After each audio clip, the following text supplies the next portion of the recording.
नमस्कार, FM news देख रहे हैं आप। आपके साथ मैं हूं हर्ष त्यागी। विधानसभा चुनाव के बाद यूपी एमएलसी चुनाव में बीजेपी ने जबरदस्त जीत दर्ज की है। 36 सीटों पर हुए चुनाव में बीजेपी ने 33 सीटों पर अपना परचम लहराया है, जिसमें 9 ऐसी सीटें हैं जहां बीजेपी के उम्मीदवार पहले ही निर्विरोध चुनाव जीत चुके हैं। इनमें लखीमपुर खीरी से अनूप कुमार गुप्ता, बांदा हमीरपुर से जितेंद्र सेंगर, एटा मैनपुरी मथुरा से आशीष यादव, ओम प्रकाश सिंह, बुलंदशहर से नरेंद्र भाटी, अलीगढ़ से ऋषिपाल, हरदोई से अशोक अग्रवाल, मिर्जापुर सोनभद्र से श्याम नारायण सिंह और बदायूं से वागेश पाठक शामिल हैं। और वहीं बीजेपी के लिए जो सबसे बड़ा सेटबैक रहा है वो वाराणसी का चुनाव है, जहां बीजेपी को न सिर्फ हार का सामना करना पड़ा बल्कि वो तीसरे नंबर पर रही। निर्दलीय बाहुबली नेता ब्रजेश सिंह की पत्नी अन्नपूर्णा देवी ने जीत दर्ज की है। बीजेपी के सुदामा पटेल को 170, समाजवादी पार्टी को 345 और निर्दलीय को 4234 वोट मिले हैं। तो यहां पर बीजेपी तीसरे नंबर पर पहुंच गई है। आपको बता दें कि प्रधानमंत्री नरेंद्र मोदी का संसदीय क्षेत्र है ये, जहां पर निर्दलीय ने जीत दर्ज की है और बीजेपी प्रत्याशी 170 वोटों के साथ तीसरे नंबर पर रहे हैं। तो एमएलसी चुनाव में बीजेपी को बंपर जीत मिली है। 36 में से 33 सीटें बीजेपी को मिली हैं। 9 सीटों पर बीजेपी ने निर्विरोध जीत दर्ज की थी।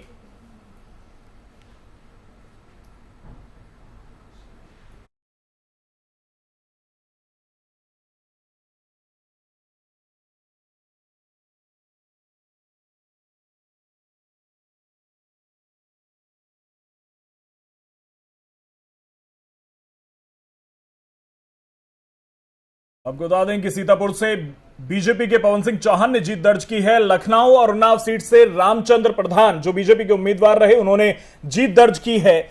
और इस एमएलसी चुनाव में शानदार जीत बीजेपी ने दर्ज की है। वहीं अगर रायबरेली सीट की बात करें तो दिनेश प्रताप सिंह ने जीत दर्ज की है। और प्रतापगढ़ से राजा भैया की पार्टी के प्रत्याशी, जनसत्ता दल के प्रत्याशी अक्षय प्रताप सिंह ने जीत दर्ज की है। सुल्तानपुर से बीजेपी के शैलेंद्र प्रताप सिंह ने इस चुनाव में जीत दर्ज की है। वहीं बहराइच और श्रावस्ती सीट से प्रज्ञा त्रिपाठी ने जीत दर्ज की है। आजमगढ़ और मऊ से निर्दलीय प्रत्याशी विक्रांत सिंह ऋषु ने जीत दर्ज की है। बाराबंकी से बीजेपी के अंगद कुमार सिंह ने जीत दर्ज की है। आपको बता दें कि इस चुनाव में समाजवादी पार्टी का सुपड़ा साफ हो गया है। मुरादाबाद बिजनौर से सतपाल सैनी ने जीत दर्ज की है।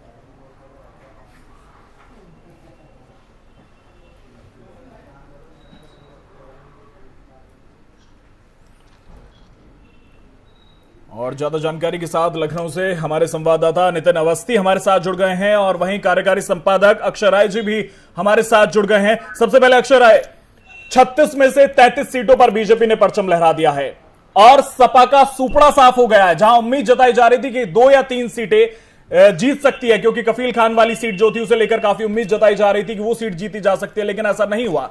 सुपड़ा साफ हो गया सपा का। बीजेपी ने जीत हासिल की थी, उसी तरह से विधान परिषद के चुनाव में भी बीजेपी ने बंपर जीत हासिल की है।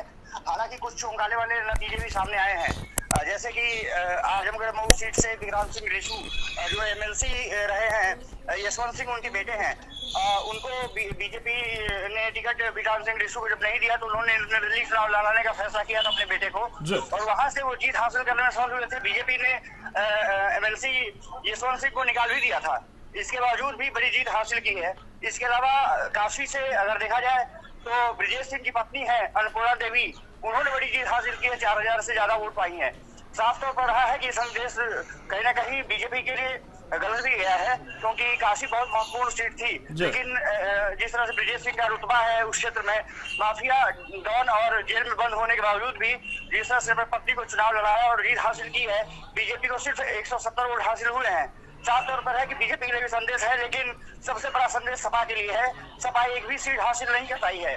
2-3 सीटों पर, हालांकि जैसे आपने जिक्र किया कि गोरखपुर, जौनपुर और गाजीपुर, ये 3 सीटें सपा उम्मीद कर रही थी कि वो जीत हासिल कर सकती है, लेकिन वहां भी उनका पत्ता चल नहीं पाया है। तो साफ तौर पर कहा जा सकता है कि जो सपा के धुरंधर जो अखिलेश यादव के करीबी थे वो चुनाव हारे हैं, चाहे अरविंद गिरी रहे हो, सुनील राजन रहे हो, ये लोग परिक्रमा करते थे अखिलेश यादव की, और उन्हीं के दम पर पिछली बार एमएलसी बने थे, लेकिन इस बार उनकी दाल गली नहीं है। साफ तौर पर है कि बीजेपी ने जो 27 क्षेत्रों में प्रत्याशी अपने उतारे थे, 9 तो पहले से ही निर्विरोध चुन लिए गए थे। बिल्कुल अक्षय, जिस तरह से वाराणसी का जिक्र आपने किया, क्योंकि वाराणसी प्रधानमंत्री नरेंद्र मोदी का संसदीय क्षेत्र है और वाराणसी में बीजेपी के प्रत्याशी का तीसरे नंबर पर पहुंच जाना एक चिंता का विषय बीजेपी के लिए जरूर है, क्योंकि वाराणसी प्रधानमंत्री मोदी का संसदीय क्षेत्र है और वहां पर उम्मीद की जा रही थी कि वहां पर बेहतरीन करेगी बीजेपी, लेकिन वहां तीसरे नंबर पर पहुंच जाती है।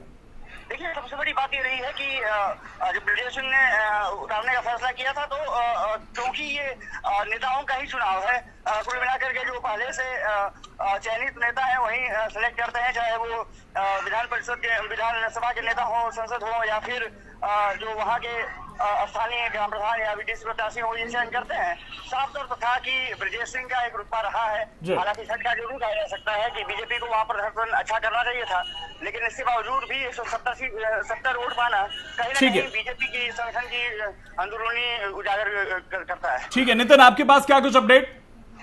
बिल्कुल, आपको बताना चाहूंगा जिस तरह से लखनऊ के चुनाव की अगर बात कर ली जाए तो सुनील से साझा से पूरे एमएलसी थे, जिनको करारी की शिकस्त खानी पड़ी। यहाँ पर 3489 के समथिंग वोट पाए हैं धर्मेंद्र रामचंद्र ने। तो कहीं ना कहीं ये कहा जा सकता है कि सुनील को जितने भी सोचा था कि जितने वोट मिलेंगे उतने वोट नहीं मिल पाए। वही बात प्रतापगढ़ की कर दी जाए तो अच्छे प्रताप जो निर्दलीय खड़े हुए थे वो जीत गए। वाराणसी की बात कर ली जाए, अन्नपूर्णा देवी जो वहां की जीत गई है। तो एक बहुत बड़ा ये मुकाबला था।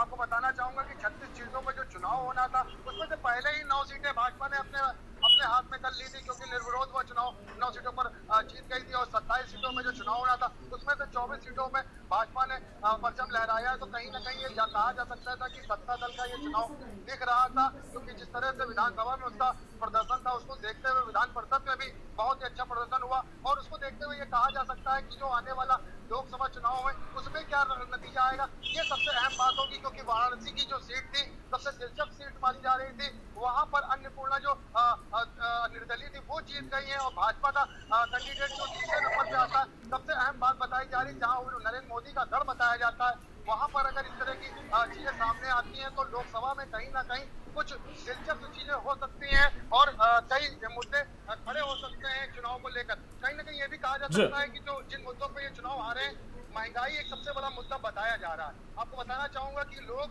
काफी परेशान है महंगाई को लेकर। तो हो सकता हो कि जो वाराणसी की जो सीट थी नरेंद्र मोदी जी की, वो कहीं ना कहीं वहां पर इसीलिए वो चुनाव हार गए हैं। ब्रजेश सिंह का काफी वहां पे वर्चस्व है। ब्रजेश सिंह की पत्नी है अन्नपूर्णा देवी, तो कहीं ना कहीं उनको जहां पे काफी भारी मतों से जीत मिली है और तीसरे नंबर पर बीजेपी का कैंडिडेट रहा है। तो एक ये बहुत बड़ी मुद्दा बन सकता है जी। बिल्कुल नितिन, और जिस तरह से निर्दलीय का आपने जिक्र किया कि प्रतापगढ़ में निर्दलीय प्रत्याशी जीतते हैं, वाराणसी में निर्दलीय प्रत्याशी जीतते हैं, सपा का सुपड़ा साफ हो जाता है। सपा शून्य पर है। कहीं ना कहीं जो अंतरकलह चली चुनाव के बाद सपा में, उसका भी खामियाजा भुगतना पड़ रहा है समाजवादी पार्टी को।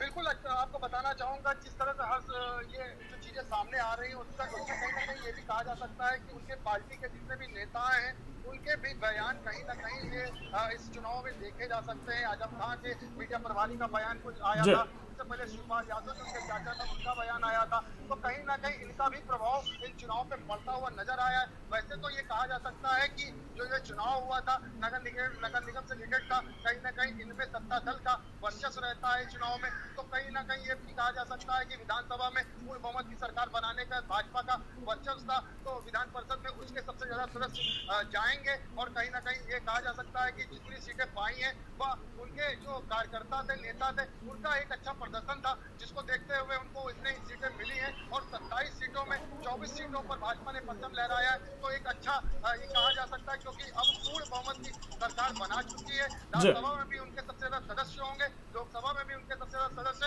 तो अब जो भी बिल बनेंगे उनको पारित करने में उनको किसी दिक्कतों का सामना नहीं करना पड़ेगा और वो अपने मुद्दों को साफ रख सकती है। लेकिन हाँ, विधानसभा में जरूर ये कहा जा सकता है, क्योंकि अखिलेश यादव नेता प्रतिपक्ष के रूप में उनके सामने आए हुए, उनके 125 विधायक हैं, तो उनके पहले विधायकों के बोल बाले हैं। उन्होंने कई विधायक हुआ तो ये कहना है कि एक तरफा विपक्ष उनके सामने, इसलिए अपनी आवाज उठाएंगे। इसीलिए उन्होंने आजमगढ़ से इस्तीफा दिया था लोकसभा का। तो कहीं ना कहीं ये कहा जा सकता है होता है कि अब उनका साथ आजम साहब देंगे या नहीं देंगे, ये भी मुद्दा बना हुआ। मगर जो विधान परिषद की बात कही जा रही है, विधान परिषद में ज्यादातर सीटों पर भाजपा का कब्जा रहा है और भाजपा का जब परिषद रहा है, वही सपा ठीक है, नजर नहीं आई। ठीक है नितिन, मैं आऊंगा दोबारा आपके पास। हमारे साथ समाजवादी पार्टी के प्रवक्ता राघवेंद्र दुबे हमारे साथ जुड़ गए हैं। बहुत बहुत स्वागत है राघवेंद्र जी आपका एफएम न्यूज में। एमएलसी चुनाव के परिणाम आ गए हैं और सुपड़ा साफ हो चुका है सपा का। क्या वजह मानते हैं कि आखिरकार एमएलसी चुनाव में भी सुपड़ा साफ हो गया आपका? देखिए, बहुत सारे जगह आपने देखा होगा किस तरीके से पर्चे छीने गए, गुंडागर्दी हो गई। ऐसा में आपने देखा होगा कि चाहे वो राकेश यादव हो या दूसरे एमएलसी जो हमारे प्रत्याशी थे, उनके साथ जिस तरीके से बीजेपी के गुंडों के द्वारा मारपीट की गई, उनके पर्चे फाड़े गए, फिर बाद में उनके पर्चे को रद्द कर दिया गया और कोई न किसी डीएम ने, न एसएसपी ने, न चुनाव आयोग ने किसी ने भी ध्यान नहीं दिया। और बहुत सारी जगह ऐसा हुआ, कभी आपने देखा कि वीडियो जो चल रहा था जिसमें महिला कह रही थी कि जबरन वहाँ अंदर डलवा रहे हैं वोट, हालांकि तीसरी महिला ने उनके कहने पर वोट नहीं डाला। राघवेंद्र दुबे, एक दो सीट की अगर जिस तरह से जिक्र आप कर रहे हैं, अगर वो बात आपकी मान भी ली जाए तो अन्य सीटों पर क्या? अन्य सीटों पर तो परिणाम नहीं बदले ना आपके लिए, आपके फेवर में नहीं रहे। मैंने कहा कि सत्ता शासन के यहाँ तक दबाव में सत्ता शासन का चुनाव पूरी तरीके से शासन प्रशासन और उसकी मिली भगत से काम हुआ है। सपा जैसे बड़े विपक्ष को ये बात कहना शोभा नहीं देता राघवेंद्र दुबे। अगर निर्दलीय 3 लोग जीतकर पहुंच सकते हैं तो समाजवादी पार्टी का एक भी प्रत्याशी क्यों नहीं जीता? निर्दलीय भी तो जीते हैं ना, 3 लोग जीते हैं। यहाँ पर आप बता रहे हैं बहुत सारे, मैं ये भी मानता हूँ कि बहुत सारे प्रत्याशी ऐसे थे जो उस लायक नहीं थे, मतलब लड़ने लायक भी नहीं थे। ये बात सही है आपकी, मैं ये कह रहा हूँ ऐसा नहीं, बहुत सारे अच्छे प्रत्याशी थे जो उससे दबाव में भी रहे, लेकिन हाँ कुछ प्रत्याशी कमजोर भी रहे और जो कमजोर प्रत्याशी रहे उनको जरूर पार्टी में उनके लिए मंथन होगा कि ऐसे लोग जो चुनाव में अच्छी तरीके से लड़ नहीं पाए, चाहे विधानसभा चुनाव हो चाहे एमएलसी का चुनाव हो, ऐसे लोगों को दोबारा ऐसे लोगों को लड़ाया जाए जो जिनमें संघर्ष क्षमता, लड़ने की क्षमता हो और जो धरातल पर काम करते हैं। ऐसे लोगों को बहुत सारे लोग जो ऐसे हैं लोगों को शायद किया जाए। तो क्या मानते हैं कि टिकट वितरण में कमी हुई है कहीं ना कहीं? क्या ये मान रहे हैं कि समाजवादी पार्टी की तरफ से जो टिकट वितरित किए गए उनमें कमी रह गई? नहीं, इसमें बिल्कुल निश्चित रूप से कमी तो रही होगी। इसलिए अगर हार का कोई कारण बनता तो ये भी एक बहुत बड़ा कारण होता है कि कहीं अगर आप कुछ कमजोर प्रत्याशी आ जाए और जो जिन्होंने जमीन का सामना किया हो ऐसे लोग अगर आ जाएंगे तो वो नहीं लड़ पाएंगे। तो इसलिए जरूरी है कि पार्टी को इसका मंथन करना पड़ेगा, विचार करना पड़ेगा। जो लोग जमीनी लोग हैं, जमीनी कार्यकर्ता है, पुराने लोग हैं जिन्होंने संघर्ष किया बहुत साल से नेताजी के समय से, ऐसे लोगों को निश्चित रूप से आगे भी बढ़ाना होगा। ऐसे लोगों को जरूर अलग करना पड़ेगा जो केवल हवा हवाई ना और जिनका जल सरोकार से कोई लेना नहीं, ऐसे लोगों को करना पड़ेगा। पार्टी मुझे लगता है आप लोग भी विचार कर रहे हैं, इन चीजों पर विचार होगा भी और ऐसे लोगों को दरकिनार किया जाएगा, अलग किया जाएगा जो पार्टी के लिए ना उनकी सक्रियता रहती है ना भागीदारी उसमें रहती है जो होनी चाहिए। तो ऐसे लोगों को उन लोगों को मौका मिलना चाहिए तो बहुत सक्रिय। ठीक है, ठीक है, आप हमारे साथ बने रहिए। हमारे साथ बीजेपी से हरीशचंद्र श्रीवास्तव जी हमारे साथ जुड़ गए हैं। बहुत बहुत स्वागत है सर आपका एफएम न्यूज में। 36 सीटों में से 33 सीटों पर जीत हासिल की है आपने और बधाई के पात्र भी हैं आप, लेकिन प्रधानमंत्री नरेंद्र मोदी के संसदीय क्षेत्र में आपके प्रत्याशी तीसरे नंबर पर पहुंच जाते हैं। कहां कमी रह गई? हमारे नेतृत्व हमारा इसकी समीक्षा करेगा जी, और समीक्षा के बाद जहाँ कोई कमी बेसी होगी हम उसको दुरुस्त करेंगे। आज हमारे नेतृत्व का जो भरोसा है, जो पार्टी की नीतियों और कार्यक्रमों के प्रति आम जन का भरोसा है, वही एक बड़ी विजय के रूप में आज इसे आप विधान परिषद चुनाव के परिणाम के रूप में आप लोग देख रहे हैं। ये भारतीय जनता पार्टी की नीतियां, नेतृत्व और हमारी जो नीतियों का क्रियान्वयन है उसके प्रति जो आम जन का भरोसा है उसके रूप में ये प्रमाणित हुआ है। लेकिन सपा नेता राघवेंद्र दुबे जी तो हमसे कह रहे हैं, चर्चा में जुड़े हुए हैं, वो कह रहे हैं कि ये प्रशासन ने जिस तरह से किया है, जिस तरह से पर्चे छीने गए हमारे प्रत्याशियों के, उसका फायदा बीजेपी को मिला है। जो लोग सच का सामना करने की बजाय झूठे और मिथ्या आरोपों के पीछे छुपना चाहते हैं। वो इसी तरह की भाषा बोलते हैं, लेकिन वास्तविकता जो जनता जनार्दन का और जनप्रतिनिधियों को जो समर्थन है, वो एक बड़े विजय के परिणाम के रूप में, बड़े जीत के परिणाम के रूप में लोगों के सामने। लेकिन आप नहीं मानते कि जहां पर बाहुबली नेता की पत्नी जीती हैं अन्नपूर्णा, वहां पर आपके प्रत्याशी अगर तीसरे नंबर पर हैं तो चिंता का विषय नहीं है कि एक निर्दलीय को सबसे ज्यादा वोट मिलते हैं, 4234 मिलते हैं, और आपके प्रत्याशी को 170, और प्रधानमंत्री नरेंद्र मोदी का संसदीय क्षेत्र जहां पर उम्मीद की जाती थी कि सबसे शानदार जीत हासिल करेगी, और एक निर्दलीय को वहां के लोग चुन लेते हैं। एक सीट की और एक वोट का मूल्य है बेशकीमती हमारे लिए ये गंभीर विषय है। हम पार्टी का संगठन, पार्टी का नेतृत्व उन सभी विषयों पर गहन अध्ययन करके, और जहाँ कोई कमी होगी उसको हम लोग दूर करेंगे। लेकिन चुनाव है, चुनाव में हार जीत इसके दोनों पहलू। हरीश श्रीवास्तव, एमएलसी जीतने के बाद विधान परिषद में आपका बहुमत बढ़ जाएगा, और उसके बाद क्या कुछ बदलाव देखने को मिलेंगे?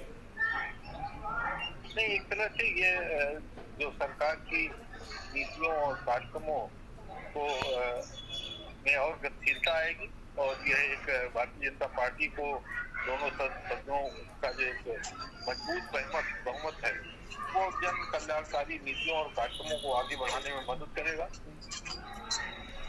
ठीक है, आप बने रहिए हमारे साथ। राघवेंद्र दुबे, वो तो कह रहे हैं कि अपनी कमियों को छिपाने के लिए दूसरे पर आरोप लगाना तो आसान है। नहीं, कोई कमियां छुपाने की बात नहीं। कमियां जहाँ है वहाँ निश्चित रूप से स्वीकार भी किया जाएगा, क्योंकि अगर आप अपनी कमी को छुपाएंगे तो उससे कोई बात नहीं। लेकिन जो मैं कह रहा हूँ वो तो सच है, और सब लोगों ने देखा, बाकायदे सभी मीडिया में चला भी किस तरीके से मारपीट जो एटा में हुई थी और पुलिस के संरक्षण में हुई। तमाम पुलिस वहाँ पर थी, किसी ने बचाने का प्रयास तक नहीं किया। तो ये उदयवीर सिंह थे और राकेश यादव जी थे, जो एमएलसी रहे हैं, जब वो पर्चा भरने के उनके साथ 2 दिन लगातार मारपीट हुई और पुलिस के संरक्षण में कोई लोग बोला नहीं। तो ये शासन सत्ता का जो दंड है, उसको निश्चित रूप से इसमें कोई झूठ बोलने की तो बात ही नहीं है। लेकिन सबने देखा, मीडिया ने उसको चलाया भी, तो ये नहीं कहा जा सकता है। हाँ, बहुत सारी जगह ऐसे भी हो सकते जो मैंने जैसे आपको कहा, बहुत सारे ऐसे लोग भी थे जो कुछ स्तर से नहीं थे, जिनको एमएलसी चुनाव लड़ने लायक नहीं थे, तो चुनाव लड़े हैं, तो विशेष पार्टी उन पर समीक्षा करके ऐसे लोगों पर क्यों दाव लगाया गया जो जिनमें संघर्ष क्षमता होनी चाहिए थी। एक जगह था जहाँ हमारे प्रत्याशी जैसे वो हार गए हैं, वहाँ पर उनको अस्पताल को गिराने के लिए बुलडोजर पहुंच गया, तो शासन सत्ता ने तो पूरा भरपूर उनका जैसा हो सकता है। तो क्या राघवेंद्र दुबे आप ये कहना चाह रहे हैं कि आपके प्रत्याशी भी डर गए बाद में? नहीं, वो हालांकि पहले नहीं, उनके पास गए बहुत सारे नहीं, वो नहीं, उन्होंने तब भी कहा जो भी होगा देखा जाएगा।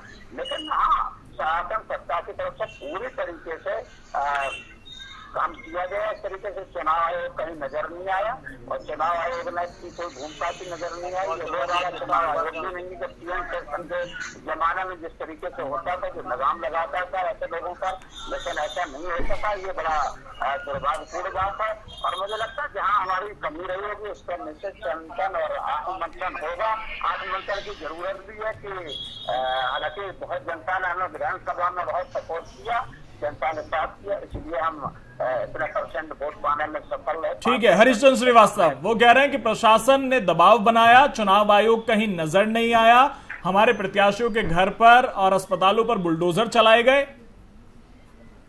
देखिए, समाजवादी पार्टी और कांग्रेस और बसपा जब वे हारते हैं तो कभी ईवीएम के पीछे छुपते हैं, कभी चुनाव आयोग के पीछे, कभी प्रशासन के ऊपर। ये इनके ऊपर आरोप मढ़ करके ये अपनी इज्जत कर लेना चाहते हैं। लेकिन जब पश्चिम बंगाल में ममता दीदी जीत जाती हैं, या 2012 में अखिलेश बाबू जीत जाते हैं, तब इनका ये आरोप पता नहीं कहाँ गायब हो जाता है। तो ये जो इस तरह के जो मनगढ़ंत और जो थोथे आरोप हैं, उस पे ये अपनी संतुष्टि हो से कर सकते हैं ये कह करके। लेकिन जनता जनार्दन भारतीय जनता पार्टी और उसके नेतृत्व के साथ खड़ी है, और यही कारण है एक मजबूत और बड़ी विजय। लेकिन हरीश जी, नॉमिनेशन फॉर्म छीनने वाले वीडियोस तो सबने देखे हैं, आपने भी देखे होंगे, उससे तो आप इनकार नहीं कर सकते जो किया आपके कार्यकर्ताओं ने। इक्का दुक्का कहीं कुछ इस तरह की जो घटनाएं होती हैं उनका असर क्या है वो तो जांच का विषय लेकिन है। ऐसा भी तो हो सकता है कि इक्का दुक्का की वीडियो बन पाई हो, इक्का दुक्का केस ही बाहर आ पाए हो, दूसरे ना आ पाए हो। इक्का दुक्का घटनाओं को आप समूचा सच नहीं मान सकते कभी। तो ये इसको लेकर के जो चौथे आरोप लोग बढ़ते हैं, ये मुझे लगता है कि इसका कोई अर्थ नहीं। राघवेंद्र दुबे, मैं देखो ये कहना चाहता हूँ कि ये कह रहे थे बहुत सारे गलत आरोप लगाना, ये करना, क्योंकि सरकार का इनका मकसद था सबका साथ सबका विकास सबके विश्वास की बात करते थे। लेकिन आपने देखा होगा सीए जब प्रदर्शन हुआ तो उन्होंने किस तरीके से संपत्तियां कुर्सी की, एक तरफा कार्रवाई की, लोगों को पेनल्टी लगाए, उनके पोस्टर लगाए। लेकिन बाद में जब सुप्रीम कोर्ट की फटकार लगी तो इसी सरकार को उनको चार्ज बना करके उनको पैसा वापस करना पड़ा जो इन्होंने दिया था। और इससे साबित होगा कि ये किस तरीके से काम करते हैं, निश्चित रूप से भेदभाव से काम करते हैं। और ये उसका उदाहरण भी है, ये उसका उदाहरण है कि ये भेदभाव के साथ काम करते हैं। भेदभाव के साथ अगर काम न करते हो तो सुप्रीम कोर्ट की फटकार नहीं होती और सरकार को उनके पैसे वापस नहीं करने पड़ते। तो जो ये लोकतांत्रिक अधिकार है उसको भी ये सरकार छीनना चाहती है और चीजें हैं। मैं तो इनसे अपील करना चाहता हूँ कि श्रीवास्तव जी से कि आपकी सरकार है तो सरकार में आप बहुत सारे काम करिए, युवाओं के रोजगार की बात करिए तो बहुत सारे हो गए। बहुत बेरोजगारी चल रही है और महंगाई बहुत अपने चरम पे जा रही है। पेट्रोल और डीजल हो इतने चरम पे जा रहे हैं, सरसों का तेल 200 के पार जा रहा है, दालें 200 रुपए हो रही है। तो इतना अगर सारी चीजें होंगी तो कैसे ये जनता जी पाएगी, जबकि रोजगार के संसाधन बहुत संसाधन खत्म हो गए, रोजगार लोगों को चले गए हैं। तो सरकार बात इससे करे कि युवाओं को रोजगार कैसे मिलेगा, ये महंगाई कैसे कम होगी। अगर ये नहीं होगा तो निश्चित रूप से बदहाली होगी उत्तर प्रदेश के अंदर। इन मुद्दों और मुद्दों पर तो कभी भी बात हो जाएगी और बात करते ना, इन पर जरूर चर्चा होनी चाहिए और सरकार को ध्यान देना चाहिए। ठीक है, बहुत बहुत शुक्रिया राघवेंद्र दुबे, बहुत बहुत शुक्रिया हरीश चंद्र श्रीवास्तव जी आपका तमाम बातचीत के लिए।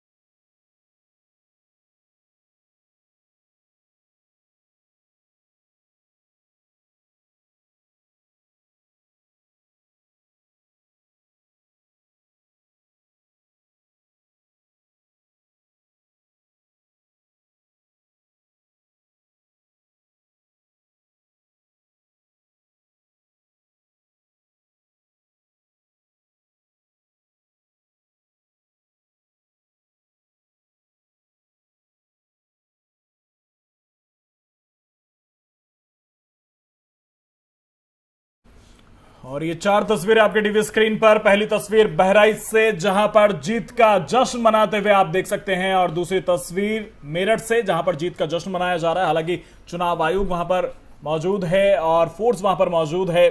और तीसरी तस्वीर मुरादाबाद से जहां पर जीत का जश्न मनाकर मीडिया से बात करते हुए। और चौथी तस्वीर आजमगढ़ से जहां पर जीत के परिणाम का इंतजार करते हुए।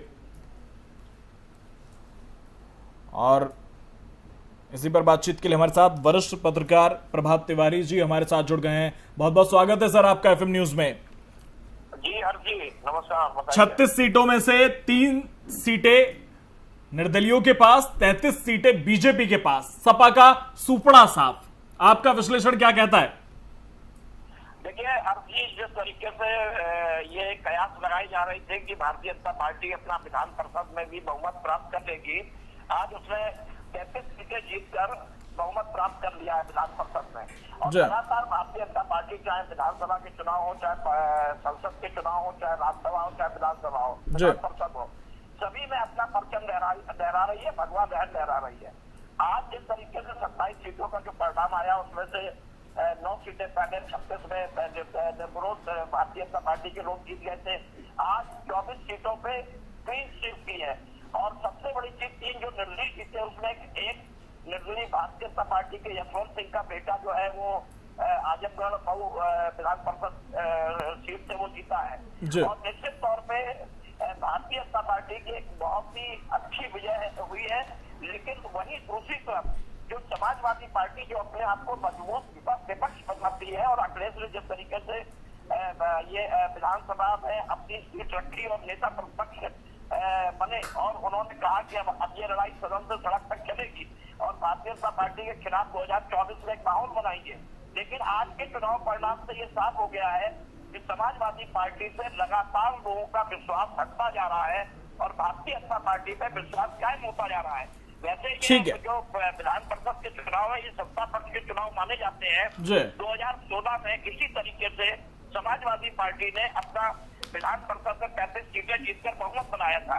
तो ये जो चुनाव होते हैं वो सत्ताधारी होते हैं, लेकिन कहीं ना कहीं ये लग रहा था कि समाजवादी पार्टी 2-4 सीटें तो हाँ बिल्कुल, ये उम्मीद जताई जा रही थी कि 2-4 सीटें जीतेगी सपा, लेकिन ऐसा नहीं हुआ। बहुत बहुत शुक्रिया प्रभात जी आपका तमाम बातचीत के लिए। तो आपको बता दें कि उत्तर प्रदेश एमएलसी चुनाव में बीजेपी को बम्पर जीत मिली है